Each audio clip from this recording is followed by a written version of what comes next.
This is the Mobile Home Park Lawyer Podcast with Ferd. If you're looking to generate wealth and passive income in the lucrative world of mobile home parks, you're in the right place. You'll discover solutions to the common legal and operational pitfalls and how to optimize parks to maximize income. Your host is in the trenches. He's a real estate attorney, financial analyst, and mobile home park investor and operator. Now, let's turn it over to Ferd. Welcome back, Mobile Home Park Nation. Ferd here again today with another episode of the Mobile Home Park Lawyer Podcast. Today's going to be a fun one. I'm continuing my mini-series here on some case studies. I've done 3 or 4. I don't know how many I'm going to do. I don't know, maybe 6 or 8 or 10, depending on how different they are and how interesting people think they are. But this one I think is going to be interesting. This one, the title of this is How to Turn $100,000 into $1 million in 1 year, one park. And this was a fun project for us for a number of reasons. And lots of lessons learned, a little luck along the way, good personnel. It wasn't just me, by all means, good banking relationships, good broker relationships, and a couple of good ideas and strategies. In general, you've heard me say this before, you make your money when you buy, you get paid when you sell. Or in this case, I didn't sell, I refinanced with Fannie Mae. So I got paid when I refinance, and I'll get paid again when I sell. In fact, I get paid again every month. So it's a really nice deal.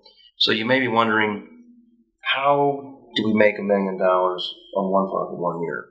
And this was the one. What was really fun about this one was it was a small project, so I didn't have investors. So, not that I appreciate my investors, but it was my pie. Now we're doing more projects, more bigger projects. We've kind of decided to put investors in all of them for more equity and just really more fairness.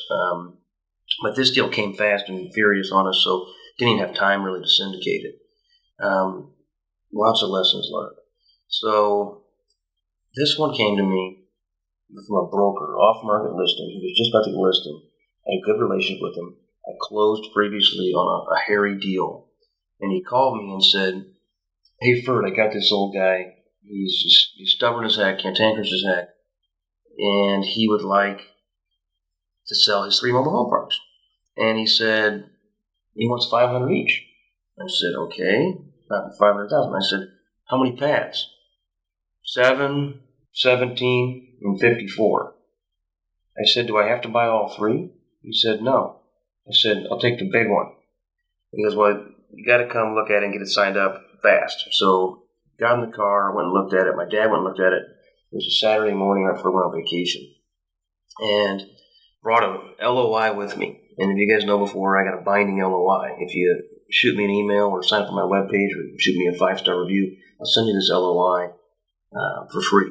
But it's the best LOI around, and it's part of the reason I made $1 million on this. And as you'll see, sometimes a lot of guys will have puffery and make up the numbers and stuff. And this one, I'm making them up. It was more than $1 million, and it was unbelievable. And it was in part because of the LOI. I get there, I look at the park, I like it. It's underpriced. I say, I'll take it. Hand the guy the LOI, and he says, what is it? This says $500. He goes, who's paying the broker? And I said, well, hey, what's your fee? He said, $20,000. I said, fine, we'll pay $520, because the old man said, I want $500 in my jeans. I don't want $500 less fees. I want in my jeans. So we agreed to pay for the survey. We agreed to pay for the phase 1. We agreed to pay for closing costs. And we agreed to pay the broker's fee. And we had it tied up. And the old man looks at me and he said, well, where's my money? And I said, well, I need to look around a little more and do some due diligence and get a bank loan and get environmental. He goes, oh, okay, well, just pay me when you're ready. I mean, when I bought it, I just paid the guy right then. I was like, well, things have changed a little bit in the last 4 years, and that's not how I'm going to do it. So he goes, okay, fair enough. So get the LOI, look around the park, looks good, and from a valuation standpoint, it was 54 pads. It had 53 homes on it. And one of the homes was double wide, taking 2 lots. It had 53 homes total. Of those 53, 24 were occupied, and the rest, about 29, were completely vacant and had been abandoned. Either he had title or he didn't, They'd been abandoned for many, many years. Some of them were still on blocks. The guy had a transport company. And the old guy was deaf, but he could read lips. So it was really hard to communicate with him. So you had to be in person, and he was just a crazy old man. But from a valuation standpoint, I knew I bought it right, because from just a basic valuation, I pay for occupied lots, 24 occupied lots times 12 months times $395 was the lot rent. This is in northern Illinois, so pretty strong lot rent, which is $113,760 gross. But I got to take my expenses out. This was not sub-metered, so the landlord was paying for the water sewer. And in this case, it was a big water leak, which parties wanted to get rid of it. So I take this times a 40% expense ratio, which is a 60% NOI ratio. So I take my $113,760 times 0.6. I get an NOI of $68,256. Divided by my purchase price of $520, I got a 13K.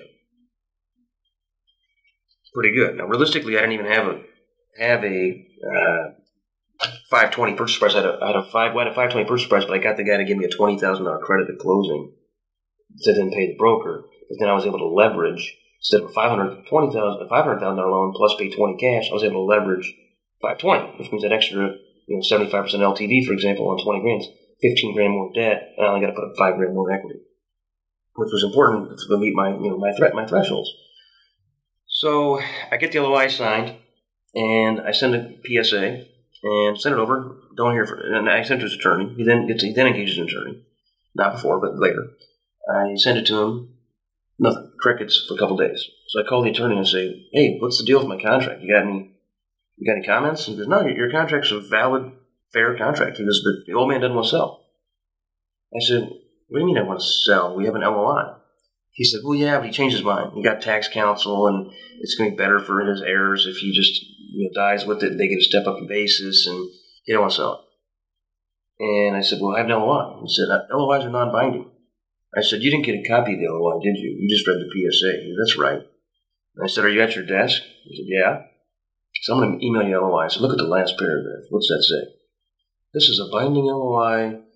Oh, crap. "But the parties shall negotiate in commercially best efforts to negotiate a full form purchase and sales agreement to be reviewed by both parties and their counsel in the next 30 days. If they cannot agree on a final form of said contract, this LOI shall become the binding contract and shall be sufficient for the title company to allow closing on the premises." And he goes, "Well, that changes things." And 30 minutes later, I had a signed PSA. No red line. Now I'm in business. So now I go to the bank, go to the local bank, and I say, "Look, here's the deal. Of these, I got 24 occupied. These other vacant homes, I got to renovate them. They're pretty rough. So I asked for a construction loan. I was being greedy. I said, "Look, I want a 75% loan on purchase on 520, but I also want a construction loan of roughly $85,000 to do some capex on the home. I said, I'll pay for the capex in the park, some streets, some paint, some other stuff, signage." The bank says, "Good." And the local banker said, "Well, hey, I like you, but I had some other properties with this bank, and this put me over $2 million in loan. And when you get $2 million, it's got to go to regional committee, headquarters." So local committee in Kansas City votes yes, 7-0. It goes to regional. They vote yes, 7-0. Good.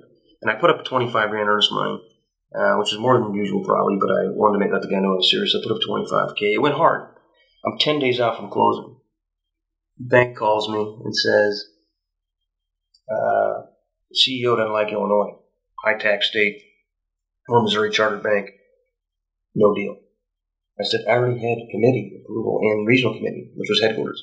He said, "Yeah, the CEO has the right to veto, and he just did." I said, "I can't get a loan. I didn't have 520 laying around cash. I can't get a loan because I can't get appraisals in this amount of time." And the local banker said, I feel horrible. So I called a different bank that had a relationship with Illinois. And I had a good portfolio with those guys, but this I wanted to diversify. And I knew that they wouldn't do the construction loan, so I wasn't as high in leverage. So I went to this second bank. Well, the second bank dropped the ball on me. I called the first bank and said, "Hey, would you like an opportunity to win my business for now and in the future?" And he said, "Yeah, but I can't use the appraisal." I had copies of the appraisals. It appraised at over $800,000. So earlier I did 13 cap, but I'll do it from a valuation perspective. 24 times 395 times 12 months times 0.6 equals, it appraised at like an 8.5 cap. That's $803,000. It's like, look, I'm buying an $803,000 asset for $520,000. And he said, we'll give you a loan. He ended up giving me 100% finance loan on this, but he wouldn't give me a construction loan. He said, but here's the deal. You have a copy of the appraisal, but I can't get it from you just in PDF because it has to be directed to the bank, and I don't have time in 10 days to order a bank appraisal. So I called the first bank and said, hey, you dropped the ball on me. I need you to help out. Can you send the appraisal to bank number 2 and have the appraiser redirect it? And he said, not only that, I'll eat the cost. So I'm getting out of having to pay for the appraisal. Bank number 2 gets to use the appraisal. We get it closed within 10 days. And I got plus or minus $300,000 equity. Now, I couldn't get the construction loan. So we're like, okay, well, I wasn't sure if I wanted to put the cash into the construction or not. The loan was going to be okay. This was going to be a lipstick flip. And what we did was we repaved the streets. It was a small repave, a small down and back street. There are no common areas in this park. I mean, my lawn mowing bill was $0. So we repaved the streets. It was like 20 grand. We painted every single house. It was about $500 a pop times 52 houses, because we had 53 out of the 54 lots. One double was on lots like 10 and 11. And then lot number 4 had a really, really bad double on it. We paid $3 or $4 grand to get it demoed. We brought in the playground. We found a commercial playground set from a school district in my hometown that was shutting down schools, and the developer was turning them into senior housing. We bought 3 commercial playgrounds off of them for $10 grand. And they're about 50 grand a piece. Now they're 20 years old. We had to cut them off the concrete, transport them, put them in new concrete, repaint them, put railroad 8x8 railroad ties around them, and then mulch in the middle. I mean, a nice looking playground. So we did that, and then we said, well, now we have all these homes, these vacant homes. We were going to demo some of these homes, and we were going to renovate some of these homes. We get our manager's rock star, and he had the nicest house, seemed like a responsible guy. He said, I can sell these homes. I said, we don't need any money on these homes. If you can fill them. He said, I can fill them. How are you going to fill them? He said, I'm from Puerto Rico, and there's 2 big factories in town. Kind of an ammunition plant / outdoor sports plant and a meat plant. He said, they're hiring 3 shifts a day. So if you give these homes away cheap, I said, I'll give them away. I don't need any money on these homes. So he calls friends and family in Puerto Rico and he says, hey, would you like to move to Central Illinois, Northern Illinois? Where am I going to live? I got a free house. You got to fix it up a little, make it nice, but free house, 3 months free lot rent to get it up to snuff. He says, yeah, where am I going to work? Meat plant, hiring, 3 shifts a day, $10 an hour, indoors. The guy says, I'm on my way. And this is a unique risk palette that I had to underwrite, because a lot of times you don't have this instance, but I grew up in Western Illinois, and there was a meat plant near there, and they had hired a bunch of illegal immigrants from Mexico. And immigration services came in one time, and they came in the plant, and they busted the plant, and they sent everybody home. Well, the plant stopped production for 2 weeks. What do you know? 2 weeks later, a bunch of people show back up in town, Hispanic folks. They have new names, new paperwork. But guess what? They moved in the same houses, and they had the same number of kids in the school. They looked the same, right? ICE didn't fall for that. They came back 2 weeks later. None of these people were legitimate citizens. They threw them all out. And this was back in like 2002 or 3 when I was in high school. Threw them out. They sent them home. Meat plant shuts down. So I thought, well, if meat plant shuts down here, it's going to hurt my mobile home park business. So I looked into it, and the meat plant was doing real well, and they were expanding. They had government incentives. They had recapitalized. They were opening a 3rd shift. Okay, the business is going well, but what about my workforce? Well, the Puerto Ricans are U.S. citizens. So there was no risk of immigration control throwing them out. So it was a unique additional underwriting step I had to do. And it's probably not politically correct, but I didn't want to have illegal immigrants working in the town and living in my homes, and then they all get sent home, and I'm stuck. Because this park, small lots, small homes, all of the homes were 1970s or 60s. They were not fancy houses. Biggest home was 60 feet, so I had all 2 bedrooms and 1 bedroom, so I didn't have a lot of families with kids. But I put the playground in anyway, and it turns out more families with kids, more kids there than I thought. So the old park was named after the owner. So we'll pretend his name is Smith. It was Smithtown. Smithtown Trailer Park. Well, no offense, Mr. Smith, but I don't need the ego behind the name of my park for myself. So we decided to brand it Hispanic. You can't say things like no white, no black, no purple. But we put the signage in Spanish, and English, but it said Spanish welcome. And I hired a Spanish manager, and we renamed the park, Hispanic name, Rancho Estates, or El Rancho Estates. And we said, and we did Puerto Rican colors, which are red, white, and blue, a little different than regular U.S. color, red, white, and blue. And we said, let's go for this. And we painted every single house, including all the tenant homes. And we put gravel driveways in every single house. We fixed the broken windows, and we put steps or small decks on them where they were not present. And we fixed skirting. And we made all the houses look good from the outside. And we created a community. We had a couple bad apples. We had one guy who was a drug dealer. We had a couple guys driving four-wheelers and go-karts around all hours of the night. So we put in speed bumps and policed those and got rid of those guys. And we had a couple people who didn't have toilet facilities. They were going to the bathroom in a bucket outside, which was stinking up 3 or 4 lots. So we fixed that problem. But it was really kind of a down and dirty flip here. And we started filling the occupancy. And how did we fill the occupancy? We gave the homes away, but also we didn't increase the rent. So what's unbelievable is we filled all these units, we made all this extra revenue, and we just kept the rent the same. This park was inferior to the park immediately across the street. There was a 100-plus pad park owned by a top 5 operator in the country, and they had lot rent at $350. Somehow we were at $395. I think the old man was taking advantage of these folks. So we didn't feel like we wanted to up the rent. So we bought a park and didn't increase the rent. Now, we had substantial water sewer leakage, and the leak was going downward. Most time, the way you look for leaks is you walk the park and you see a soft spot, and it didn't rain, you see what you feel, you're standing in water, you must have a leak. Okay, that's the easy part. The hard part is you walk every inch of the park, there's no water, but your water bill is $15,000 a month. You check the water meter pit on the master at 2 in the morning, and it's spinning. Okay, clearly, there ain't that many people showering at 2 in the morning. So we realized we had a leak problem.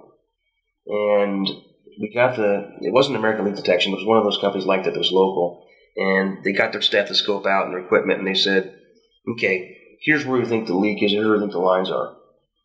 Well, we dug. Well, we couldn't get equipment in there because these homes were so close together and the park was so dense, you had to get there and do it by hand. So our crew dug 8 feet by 8 feet wide by 8 feet down. They couldn't find the line. The line should be like 36 inches down in this part of the earth. They kept digging, like, okay, we're in the wrong spot. So we moved over 20 feet. We're in the wrong spot.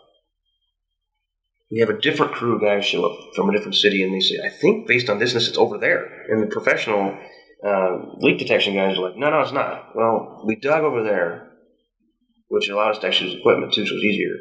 And sure enough, we found the main line. And the leak detection company said, you're wrong, and we just wasted 3 weeks and tons of man hours digging by hand, and we're bleeding water. He said, my guys never screw up, and we showed him the aerial. We showed him his little map with the red line and where it's supposed to be, and we showed him where we were standing, and he said, I don't believe it. And he drove down from Indianapolis. He's the owner of the company. He said, my guy's never been wrong. I'll be there in 3 hours or 4 hours. And we paid him $5,000. And he showed up, and he looked at my dad and said, I'll give you your $5,000 back, and I'm going to fire the guy that did this. So that was at least some consolation prize. But we lost more than $5,000 in water and manpower, which he wasn't going to pay us that, but it worked out okay. So we started to fix the leaks. We ended up finding 3 zones of water lines, and this used to be a country field, so there was a tile drainage system called field tile, where the stormwater runoff and rain and stuff, it was kind of like reverse irrigation, if you will. And it was underneath, and it was hard. We finally found it. We capped some main meters. We realigned some plumbing. And all in, we were in for, 10 or 15 grand. I didn't do my math, but I'm pretty sure all I did was less than 100 because I know how much cap calls I had for Dad and me on this one. So we're all in for just under 100 grand, which was a little distorted because we didn't have to put a down payment down. We fixed up these houses minimally. We gave them away. And we sub-metered the water sewer. So we bought Metron meters. We didn't use the smart meters at that time that read, so we had to have our manager read them on a monthly basis. Those are installed are about $350 a pop. So, you had about 15 grand there. So all in, we're like, okay, now it's kind of done. Well, I still was a little nervous, to be honest, about the two-horse town, the meat plant and the weapon plant. So I was like, I don't really want to be on this recourse note forever. And I wasn't sure how often these people would stick in the houses because I've given away homes before and they come back. And they come back. And then like, okay, so it becomes a pain. Then you demo it. I was trying to get out of demoing 30 homes, 29 homes. Well, this group of tenants said, no, saddle up. We'll fix them up. We'll move in there and all's right with the world. We've had a couple come back, but we've had 2 come back probably out of 25 plus. So it's worked out really well. So I look up, and what's my revenue now? Well, now I had 54 lots. I lost one for the playground. I lost one for the double. So I've only got 52. I had 51 occupied at the time I refinanced. I had 51. The one was in rough shape. I was having trouble giving it away.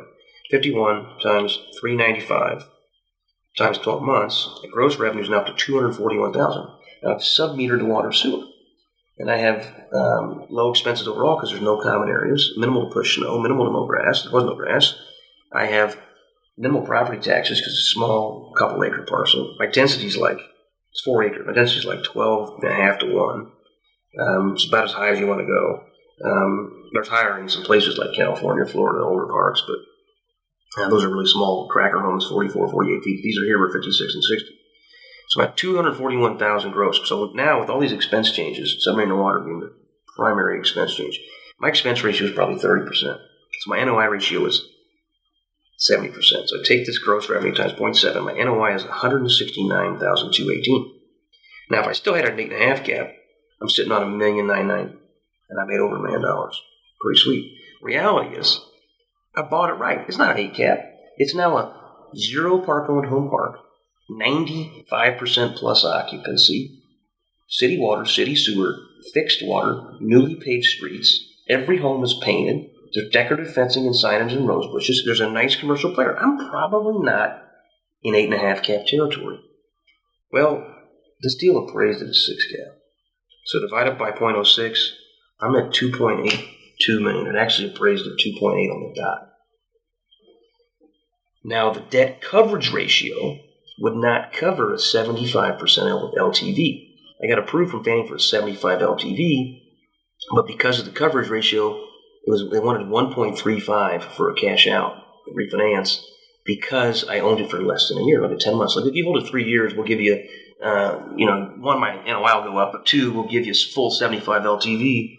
I said, I don't want to wait 3 years.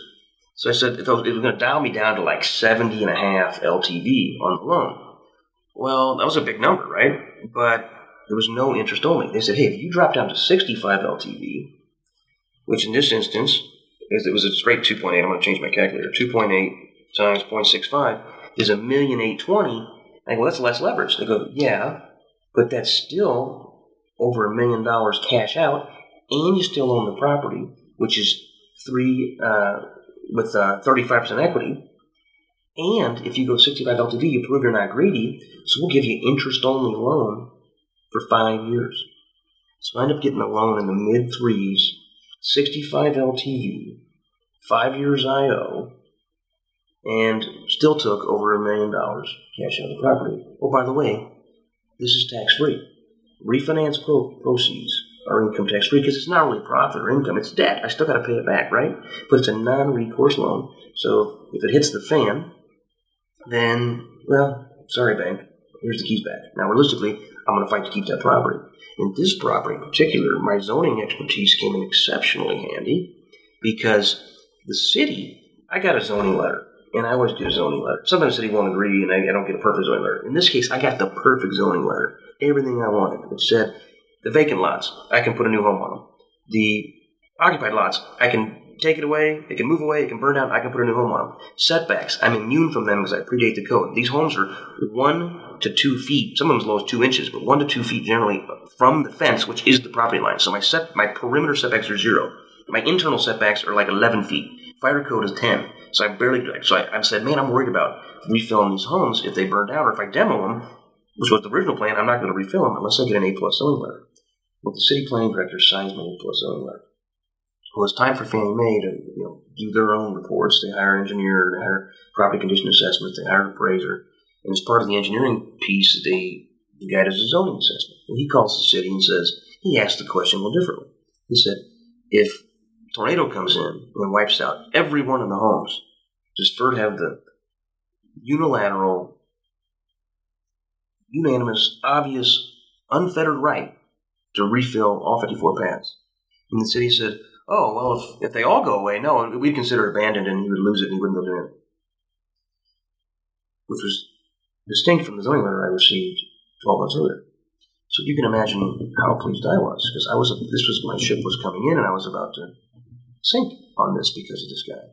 So we went round and round, and at the end of the movie, the guy said, well, I changed my mind, the letter's not valid. And he was wrong. People confuse regularly size or setback variances with use variances. I've done some other podcasts on those topics, so I'm not going to get into them at length here. But I understood zoning. I used to work for Mike White, who's probably the number one zoning attorney in the country. He wrote a 3,500-page treatise on the topic that courts have cited as being authority and expert. I used to be his associate editor on that, so I know probably 5% as much as he does, but that happened to be a lot more than this zoning director, in my opinion. And every single staff person at Fannie Mae, in my opinion. So I was fighting with Fannie Mae, I was fighting with the underwriting company, fighting with the engineering company, fighting with the municipality. And I wrote, I wouldn't call it a legal memo, but I wrote essentially portions of a legal memo. And I finally got my hands on the head of underwriting's report, and I was able to see the flaws in his thinking. And I pointed them out to my sales guy, my loan broker. And he got involved, and he said, your point, you make some good points. And long story short, they hired outside counsel. And outside counsel to see who was right, me or the planning division or the engineering company. And what do you know, I got lucky. I had a quasi-public profile.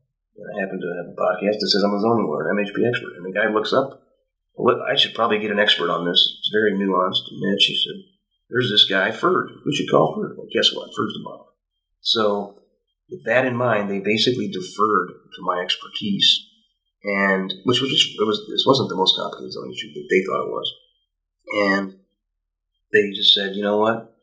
We're a direct balance sheet lender for Fannie, and we have the ability to make this loan. And because it was 65 LTV, because I wasn't that greedy on the front end, they don't have to go back and get a waiver.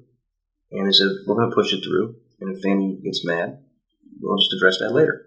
And we think you're right. And realistically, it's only going to come up if there's ever a big tornado or fire. And we got the deal closed. And what a deal it was that we could take one park in less than 1 year with less than $100,000 and increase more than $1 million of value with zero rent increase for our lower income clientele. So everybody won. God bless us and everything and everybody involved in this process, because we were very blessed to have this go well the way it did. Because it was a little bit of a dicey project. It was a little bit of a dicey market, and the park had some hair on it. We had some guys, and I forgot to tell this story earlier. We had one guy apparently allegedly slapped his girlfriend in front of his home, and 3 other guys in the park took it upon themselves to beat him nearly to death. And they put him in a coma in the hospital.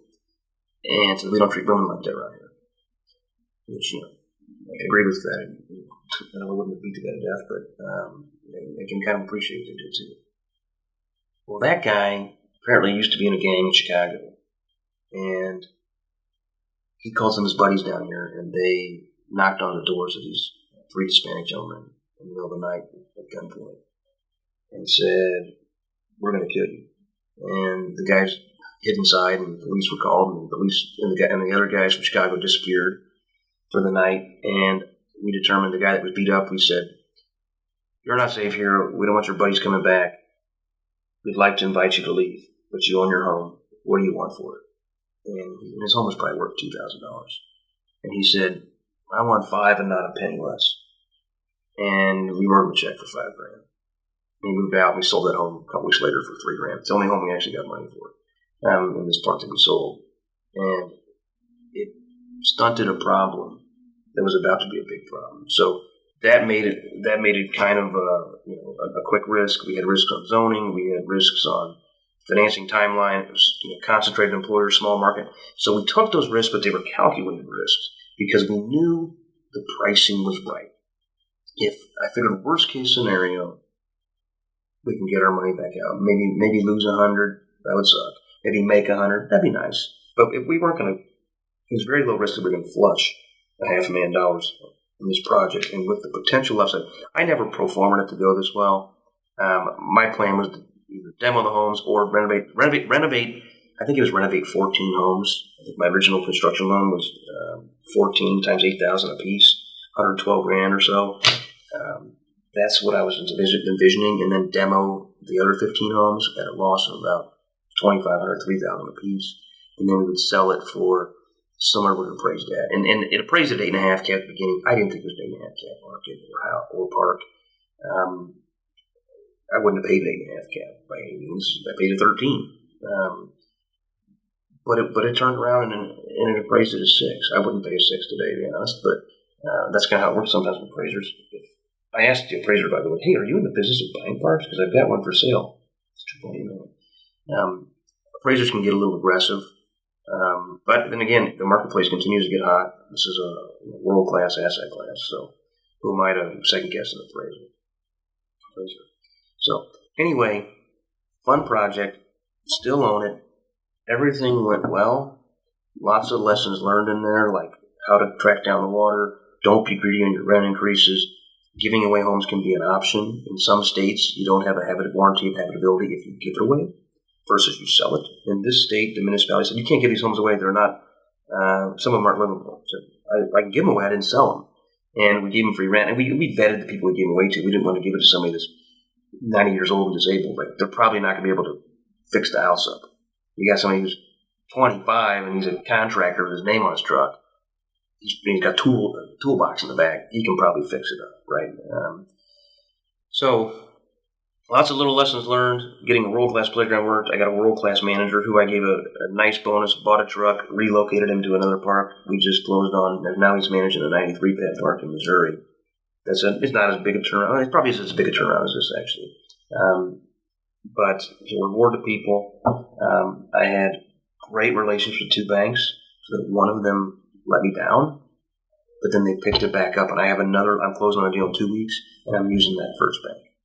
I'm giving them another shot, and because they were good to me here. And the second bank has been unbelievable to me here.